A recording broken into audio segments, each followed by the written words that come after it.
Hello, I'm David Cassidy with the market update today, Thursday the 23rd of July.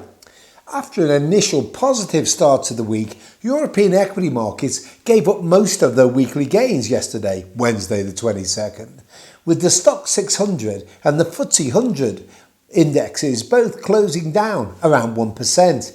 In the US, the S&P 500 index closed up for its fourth day in a row, thanks to better than expected domestic earnings. However, equity markets in Asia were mostly lower this morning, led by declines in China, whilst Japanese equity markets were closed last night and again tomorrow for national holidays.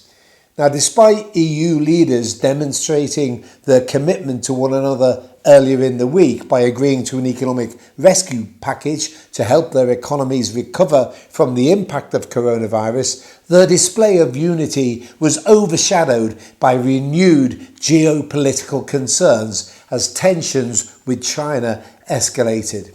Earlier in the week, the UK antagonised China by suspending its extradition treaty with Hong Kong, whilst yesterday, Wednesday the 22nd, the US ordered the closures of China's state consulate in Houston, Texas, in order to protect American intellectual property and Americans' private information. Whilst China vowed retaliation, initial reports this morning suggest a more measured tit-for-tat response, insofar as China will close the US consulate in the southwest city of Chengdu and English Premier League football matches will be removed from Chinese state television.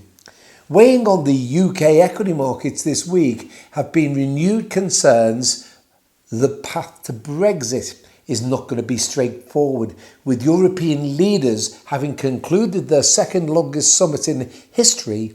Investors are now concerned they won't give Brexit negotiations their full attention until after the summer.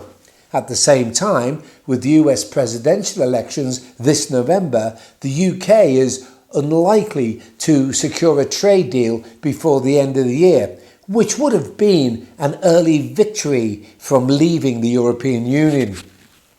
At an individual stock level in the UK, we were reminded yesterday that the coronavirus has not had a negative impact on all companies. Shares in Kingfisher, which is the owner of B&Q and Screwfix, rallied strongly after they reported a very strong bounce in sales, despite stores having been closed for several weeks. With much of the UK in lockdown for the reporting period and many individuals furloughed and unable to work, homeowners have turned to renovating their homes and their gardens. And Kingfisher does not feature in our client portfolios, as we believe the coronavirus lockdown and the bounce will only have a short-term positive impact on this company. Unilever, which does feature in our client portfolios, has also released a positive update today, resulting in the shares climbing over 8%. This is partially thanks to an acceleration in demand for personal care products, a trend that we expect to continue long after the coronavirus subsides, as people's attitudes towards personal hygiene are likely to be impacted positively for some time to come. UK and European equity markets opened slightly higher this morning ahead of another busy day for company earnings and the weekly US jobless claims data. It's a relatively quiet day for European data, but of particular interest will be a speech by Bank of England policymaker Jonathan Haskell about the economic effects of the coronavirus. On the day, the FTSE was trading flat.